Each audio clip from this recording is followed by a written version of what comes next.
Hello student, हम लोग continue कर रहे हैं मसल के बारे में। कार्डियक मसल आप कर रहे थे लास्ट क्लास। कार्डियक मसल इसका स्ट्रक्चर आपको दिखलाना था, तो आप देखिए जरा इसके स्ट्रक्चर में। ये कार्डियक मसल का सेल है। दूसरा सेल अगर यहां से स्टार्ट होगा, इसके बीच में गैप जंक्शन होंगे, स्ट्राइएशंस होगा, light band and dark band, और सिंगल न्यूक्लियस होंगे each and every cardiac muscle cell में। तो इस स्पेस को आप कहेंगे गैप जंक्शन या नेक्सस।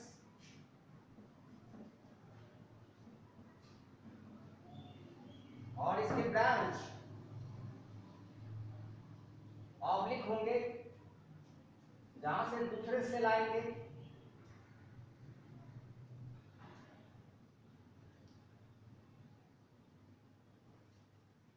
और यहां भी आपको गैप जंक्शन मिलेगा, स्ट्राइएशंस मिलेंगे, लाइट बैंड डार्क बैंड मिलेगा, और न्यूक्लियस मिलेंगे जो सिंगल होंगे।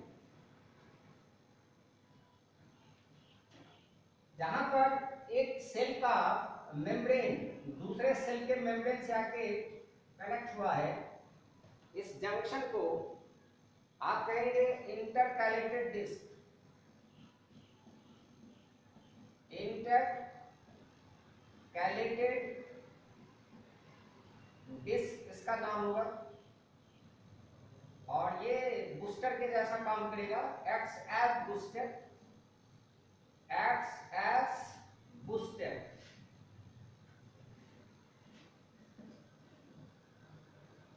So what is intercalated disc? Answer is junctional point between two cell membrane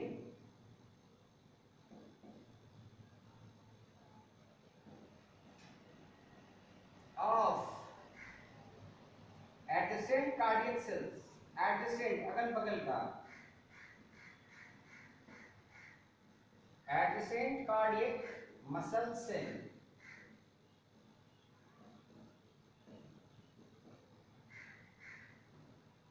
gap junction होकर के कोई भी स्टिमुलस एक कार्डियक मसल सेल से दूसरे मसल सेल में ट्रांसफर हो जाएगा, इसलिए कंडक्शन फास्ट होगा। इसको आप कहेंगे ऑब्लिक ब्रांच।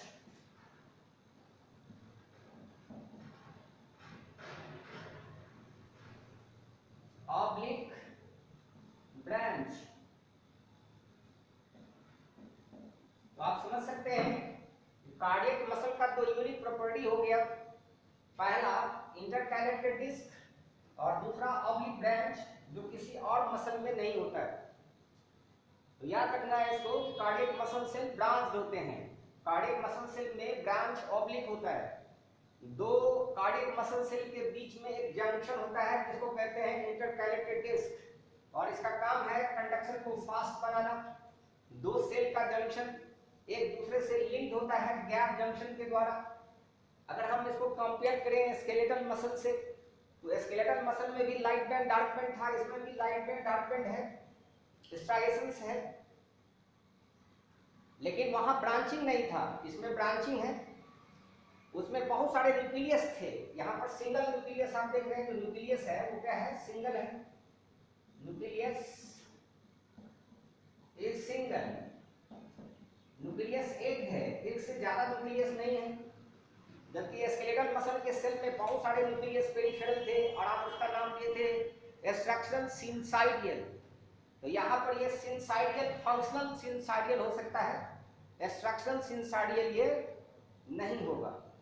और हम आपको बता चुके हैं कि कार्डियक मसल सेल में जो नर्व सप्लाई होगा, वो नर्व सप्लाई सीएनएस और एएनएस दोनों से होगा, autonomic nervous system central nervous system दोनों से यहाँ पर नर्व सप्लाई होंगे और यहाँ पर एक जंक्शन बनेगा, न्यूरोमस्कुलर जंक्शन। भले ही ये जंक्शन स्केलेटल मसल के जैसा एडवांस नहीं होगा। तो आप कार्डियक मसल सेल के बारे में आपको बताया जा चुका है कि ये मसल्स कहाँ होगा, तो हार्ट के वॉल में होगा। हार्ट के वॉल के अलावा उस ब्लड वेसल में होंगे जो ब्लड वेसल या तो हार्ट में एंट्री लेंगे या हार्ट से बाहर निकल जाएंगे। इसे एग्जाम्पल हम आपको दिए थे, असेंडिंग एओर्टा या फिर पल्मोनरी आर्टरी, या फिर आपको बताए थे superior and inferior vena cava. तो ये सब एग्जाम्पल हैं कार्डियक मसल सेल के जो आपको हमने बताया है। नाउ नेक्स्ट,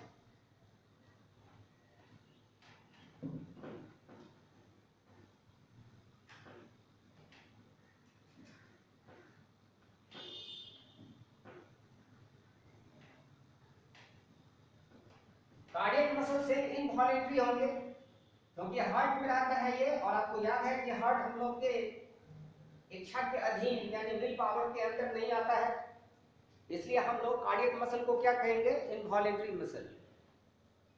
याद रखना है। अब हम डिफरेंस हम आपको दिखलाने जा रहे हैं। Skeletal muscle, skeletal muscle, cardiac muscle and smooth muscle. Cardiac,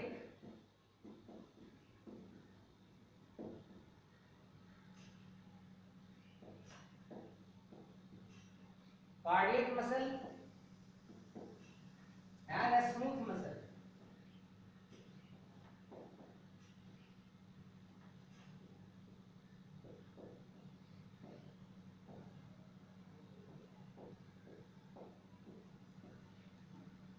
तो कार्डियक मसल,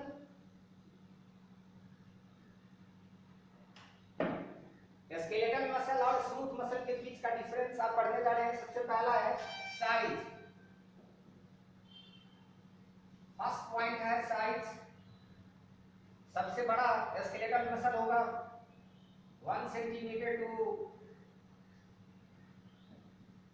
4 सेंटीमीटर के आसपास इसका साइज होगा।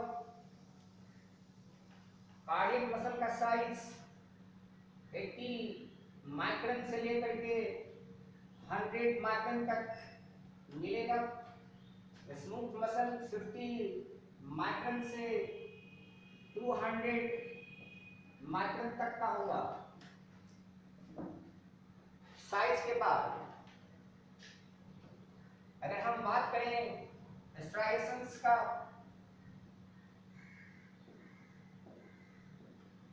या बात करें हम बैंड्स का,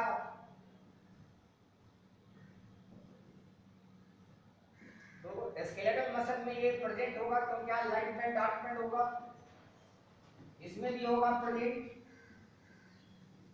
स्मूथ मसल में कोई बैंड नहीं होते हैं तो लिखेंगे एब्सेंट, यहाँ कोई बैंड नहीं होगा। Third, nucleus. न्यूक्लियस को अगर देखा जाए तो कार्डियक मसल सेल में मेनी होंगे और इसलिए ये सिनसाइडियल होगा जो आपको बता चुके हैं हम। सारे न्यूक्लियस पेरिफेरल होते हैं, यहाँ सिंगल होगा, एक होगा, और इसमें भी एक होंगे, इसलिए बोलेंगे सिंगल।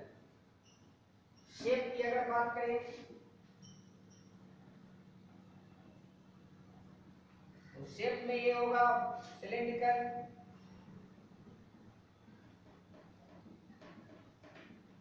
ये होगा ब्रांच्ड,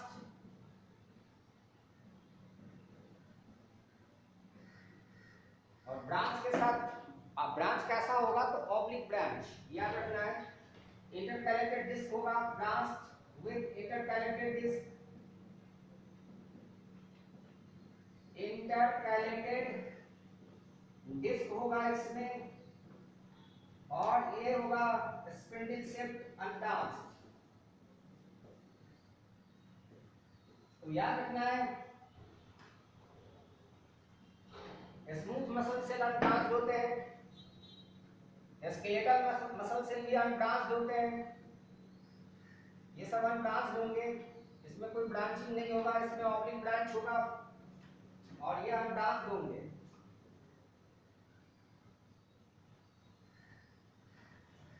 नेक्स्ट डिफरेंस,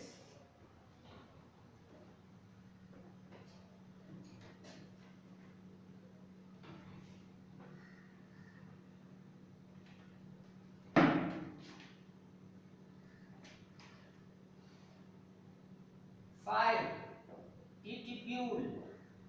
आपको याद है टिट्यूल का फॉर्मेशन सार्कोलेमा के अंदर आने से होता है और सार्कोलेमा यहाँ एडवांस होता है। टिट्यूल यहाँ टिट्यूल जो होगा वो लॉन्ग होगा, नैरो होगा और यहाँ शॉर्ट होगा और ब्रॉड होगा।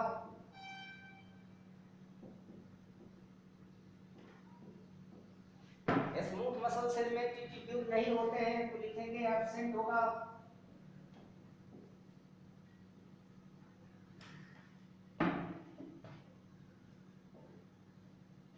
Next, nerve supply. अगर हम नर्व सप्लाई की बात करें, स्केलेटल मसल में सीएनएस से नर्व सप्लाई होगा, कार्डियक मसल सेल में सीएनएस और एएनएस दोनों से होगा, स्मूथ मसल सेल में सिर्फ एएनएस ऑटोनोमिक नर्वस सिस्टम से होगा।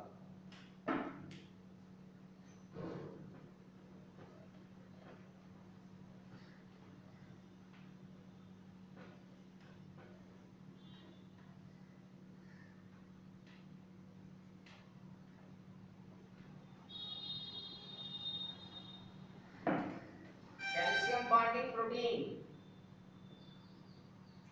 कैल्शियम बॉन्डिंग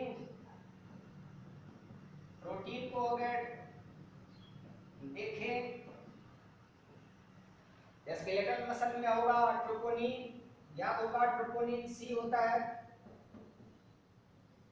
यहां भी होगा ट्रोपोनिन। लेकिन स्मूथ मसल में आपको बताए थे यहाँ ट्रोपोनिन के जगह पर काल्मोडोलिन होता है।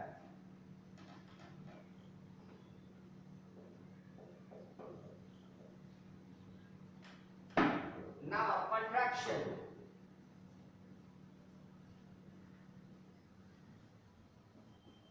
अगर हम कॉन्ट्रैक्शन की बात करें तो कॉन्ट्रैक्शन यहां पर क्या होगा, फास्ट होगा, यहां पर स्लो होगा, स्लोअर देन स्केलेटल।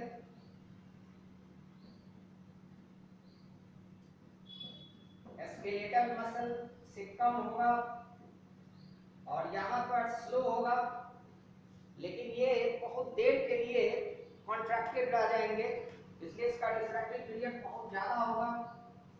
तो स्लोएस्ट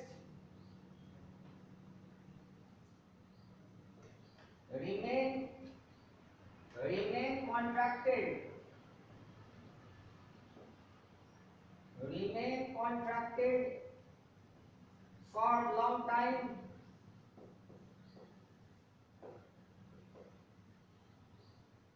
then relax। इसलिए स्मूथ मसल नहीं थकेंगे। फैटिगनेस, आई मीन फैटिग, यहां होगा यस, यहां भी होगा यस, हाँ या ना, आंसर है नो, क्योंकि हार्ट कभी थकता नहीं है, ये सब ख्याल रखना है। नो, स्मूथ मसल में भी क्या होगा, नो, स्मूथ मसल भी नहीं थकते हैं। कौन पार्ट कहाँ होता है ये हम ऑलरेडी आपको बता चुके हैं।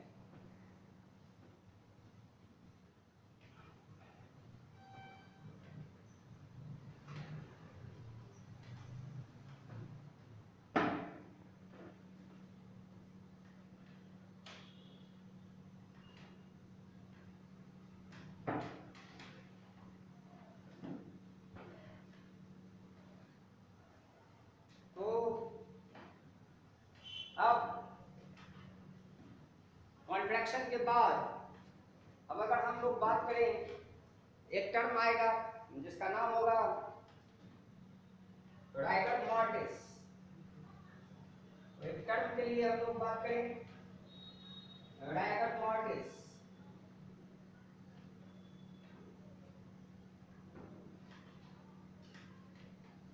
तो आप लिखेंगे एक टर्म आ रहा है राइगर मॉर्टिस।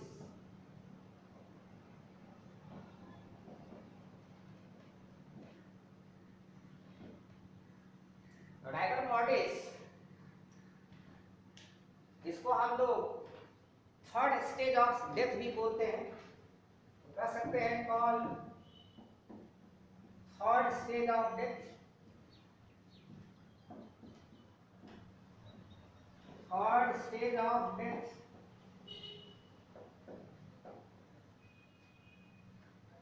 और इसमें डेथ के बाद मसल सिकुड़ जाएगा, जो मसल वो सिकड़ा हुआ रह जाएगा, यानी कि जब एक्टिन और मायोसिन आपस में मिलकर एक्टोमायोसिन कॉम्प्लेक्स बनाते हैं तो उसको अलग होने के लिए एटीपी की जरूरत पड़ती है और कैल्शियम को साइटोप्लाज्म से निकाल करके फिर से एसईआर में डालना होता है। इसलिए कॉज पूछा जाता है कि ये राइगर मॉर्टिस होता क्यों है, तो आंसर है राइगर मॉर्टिस होता है due to lack of ATP and entry of calcium in cytoplasm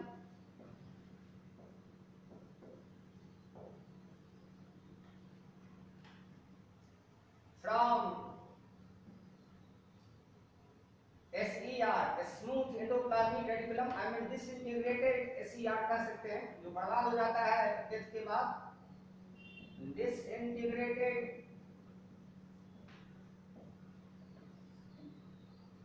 smooth endoplasmic reticulum और सार्कोलेमा कह सकते हैं। यानी मसल का जो मेम्ब्रेन है वो भी बर्बाद होने लगता है सार्कोलेमा, और बाहर से कैल्शियम का एंट्री होता है। राइगर मॉर्टिस में मसल क्यों रह जाते हैं रिजिड डेथ के बाद, उसका कारण आपको बताया जा रहा है। और कैल्शियम आ जाने से क्या होगा, in presence of calcium myosin head actin के साथ जुड़ जाएगा, एक्टोमायोसिन कॉम्प्लेक्स बनाएगा, एक्टोमायोसिन कॉम्प्लेक्स फॉर्मेशन हो जाएगा, और एटीपी के अभाव में फिर से ये मायोसिन का हेड एक्टिन से अलग नहीं होगा। इसलिए डेथ के बाद बॉडी कड़ा हो जाता है। तो चलिए राइगर मॉर्टिस क्या बताएगा, time of death,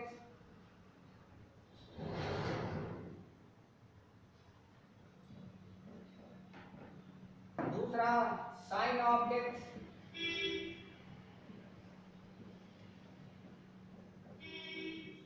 time of death को बताता है, साइन ऑफ डेथ को बताता है।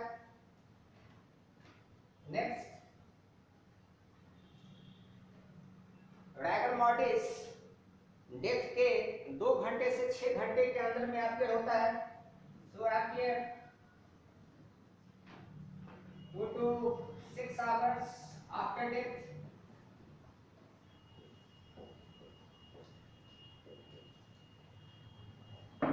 पीक पर ये 12 आवर्स के बाद जाता है,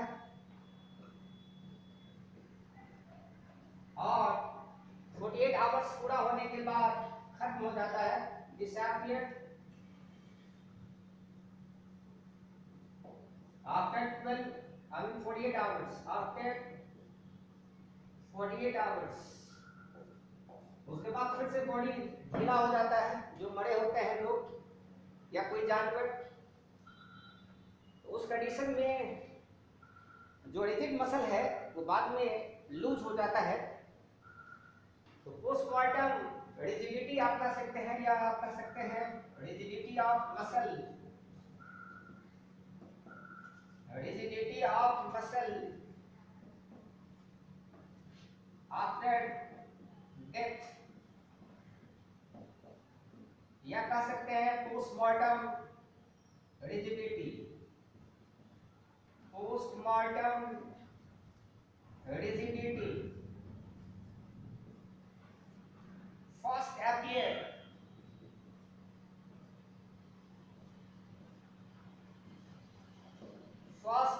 in involuntary muscle। पहले इनवॉलेंट्री मसल में होता है, जैसे एग्जांपल के लिए हार्ट मसल लेंगे तो बॉडी में सबसे पहले जो स्टिफनेस है, रिजिडिटी या स्टिफनेस बोल सकते हैं आप यहाँ पर,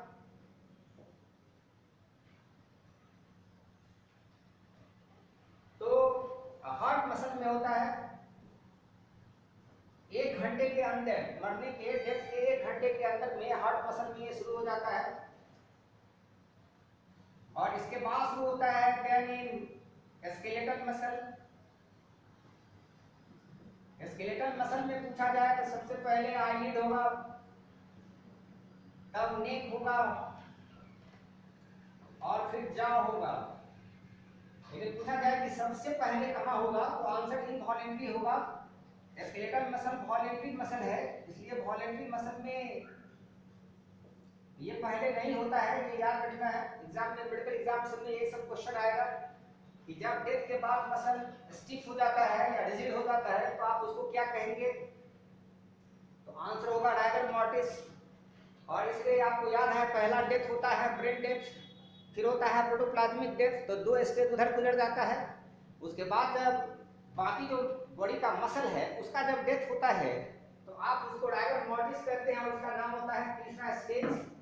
ऐसा इसलिए होता है कि डेथ के बाद आपको पता है कि माइटोकॉन्ड्रिया काम करना बंद कर देता है, एरोबिक रिस्पिरेशन सीज कर जाता है, और एरोबिक रिस्पिरेशन सीज होने के बाद आपको पता है कि एटीपी का नंबर सेल में घटना शुरू हो जाता है और इसीलिए राइगर मॉर्टिस हो जाता है। ये आपको याद रखना होगा, राइगर मॉर्टिस।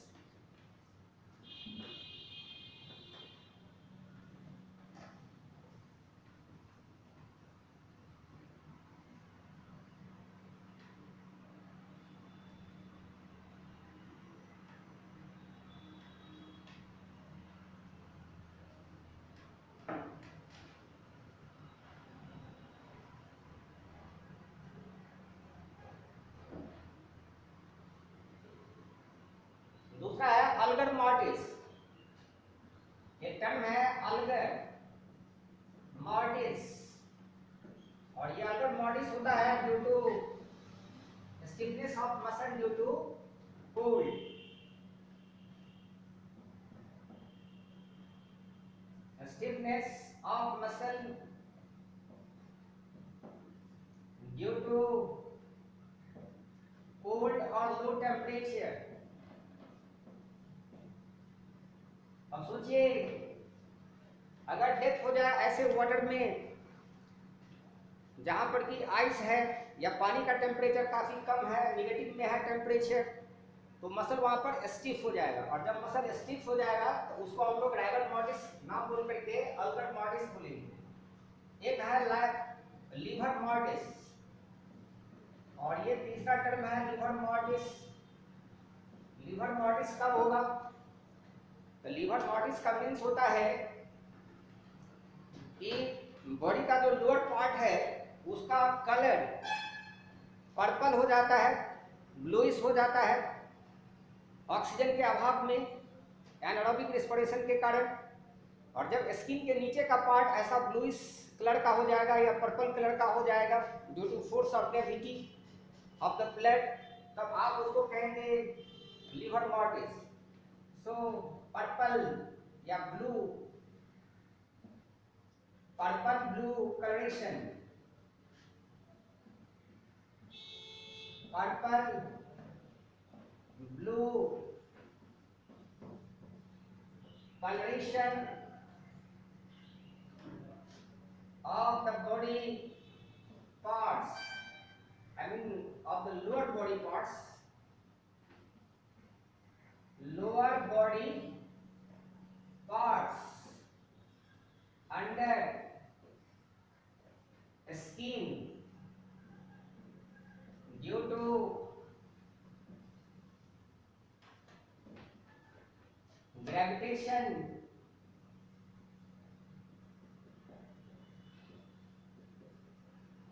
of blood, तब आप उसका नाम देंगे लिवर मॉर्टिस। तो ये 3 टर्म हम आपको बताए हैं, Raigar mortis, अल्गर mortis and liver mortis. ये 3 टर्म हमने आपको समझाया है। अब नेक्स्ट डे हम लोग इस टॉपिक में बोन के बारे में पढ़ेंगे। और फिर जो वीडियो आपको मिल रहा है आप उसको कई बार देखें, समझ में ना आए तो कभी फोन करके भी पूछ सकते हैं। ठीक है, थैंक यू।